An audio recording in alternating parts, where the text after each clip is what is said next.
ಸಾಮಾನ್ಯವಾಗಿ ಕೊಲೆ, ಸುಲಿಗೆ, ದರೋಡೆ, ಕಳ್ಳತನ ಇತ್ಯಾದಿ ವಿಚಾರಕ್ಕೆ ಹಾಕಿರೋದನ್ನ ನಾವು ನೋಡಿರ್ತೇವೆ.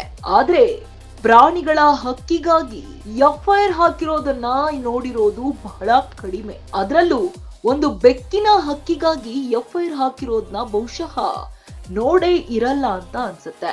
ಹೌದು, ಬೆಂಗಳೂರು ನಗರದಲ್ಲಿ ಬೆಕ್ಕಿನ ಹಕ್ಕಿಗಾಗಿ ದಾಖಲಾಗಿರುವ ಎಫ್ಐಆರ್ ಈಗ ದೊಡ್ಡ ಚರ್ಚೆಗೆ ಕಾರಣವಾಗಿದೆ.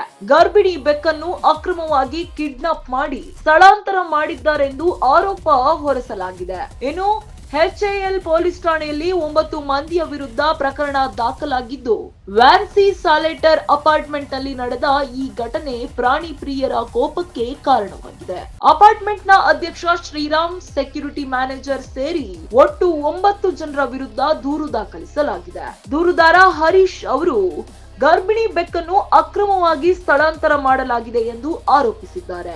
ಪ್ರಾಣಿಗಳ ಹಕ್ಕುಗಳನ್ನು ಕಾಪಾಡುವ prevention of animal cruelty act ಅಡಿ ಎಫ್ಐಆರ್ ದಾಖಲಾಗಿದೆ.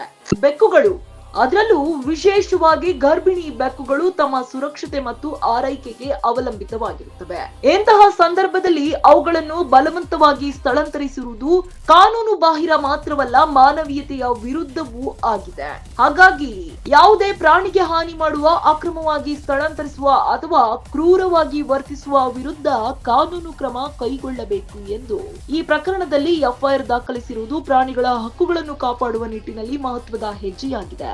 ಅಪಾರ್ಟ್ಮೆಂಟ್ ನಿವಾಸಿಗಳ ನಡುವೆ ಈಗ ಗಂಭೀರವಾದ ವಿವಾದಗಳು ನಡೆಯುತ್ತಿದ್ದು, ಕೆಲವರು ಬೆಕ್ಕುಗಳನ್ನು ಸ್ಥಳಾಂತರಿಸುವುದು ಅಗತ್ಯವಿತ್ತು ಎಂದು ಹೇಳಿದ್ರೆ, ಇನ್ನು ಕೆಲವರು ಇದು ಸಂಪೂರ್ಣವಾಗಿ ಕಾನೂನು ಬಾಹಿರ ಎಂದು ವಾದಿಸುತ್ತಿದ್ದಾರೆ. ನಗರೀಕರಣದ ನಡುವೆ ಪ್ರಾಣಿಗಳ ಹಕ್ಕುಗಳನ್ನು ನಾವು ಎಷ್ಟು ಗೌರವಿಸುತ್ತೇವೆ ಅನ್ನೋ ಪ್ರಶ್ನೆ ಮೂಡುತ್ತೆ. ಒಟ್ಟಾರೆ ಅಪಾರ್ಟ್ಮೆಂಟ್ಗಳಲ್ಲಿ, ಸಮುದಾಯಗಳಲ್ಲಿ ಪ್ರಾಣಿಗಳೊಂದಿಗೆ ಸಹಜವಾಗಿ ಬದುಕುವ ಸಂಸ್ಕೃತಿ ಬೆಳೆಸಿಕೊಳ್ಳುವುದು ಅಗತ್ಯವಾಗಿದೆ.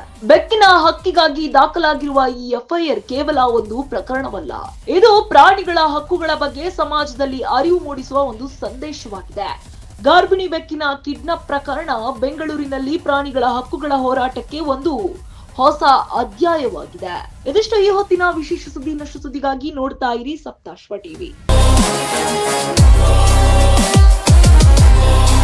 ಇನ್ನಷ್ಟು ಹೆಚ್ಚಿನ ಮಾಹಿತಿಗಾಗಿ Saptashwa TV Kannada YouTube channel ಅನ್ನು ಸಬ್ಸ್ಕ್ರೈಬ್ ಮಾಡಿಕೊಳ್ಳಿ.